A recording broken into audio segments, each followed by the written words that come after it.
வணக்கங்க. ஆக்சுவலா last time வந்து நம்ம இந்த மோட்டர் வந்து பாடி ஆகுது அப்படின்ட்டு நம்ம கடைக்கு எடுத்துட்டு போனோம். ரீவைண்டிங்கும் கட்டியாச்சு. நிறைய பேர் சொல்லியிருந்தாங்க இந்த மாதிரி காயில் ஷார்ட்னால ஓடும் அப்படி இருந்தும் லைட்டான லீக்கேஜ்ல காயில் நம்மளுக்கு பாடி ஆகும் அப்படின்னு சொல்லியிருந்தாங்க. ஸோ வந்து சரி அப்படின்னு நான் புதுசாக வந்து ரீவைண்டிங் பண்ணியாச்சு. வைண்டிங் பண்ணிட்டு மோட்டர் திரும்பி வந்திருக்கு. வைண்டிங் நல்லா தான் இருக்கு. நானும் கால் பண்ணி கேட்டேன், எல்லாம் நல்லா தான் இருக்கு. நான் மோட்டர் போட்டு காட்டுறேன். இப்போ மோட்டர் ஓடுது. மோட்டர் ஓடியுமே திரும்பி அதே பிரச்சனை கிட்ட. ஸோ மோட்டர் ஓடியுமே அதே மாதிரி லைட்டாக வந்து இண்டிகேஷன் காட்டுது. இதை காட்டுது பாருங்க.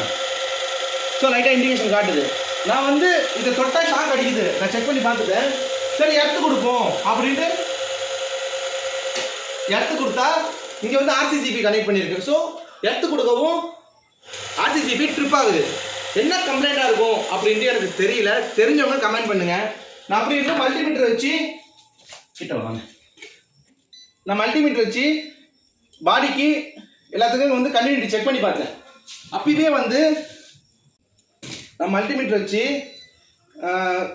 செக் பண்ணி பார்த்தா கரெக்டாக இருக்குது. எதுவுமே வந்து பாடியோட லைவும் சரி நியூட்ரலும் சரி அந்த மோட்டரோட ஒயர் அவுட்டு அதுவுமே சரி எதுவுமே வந்து ஷார்ட் ஆகலை.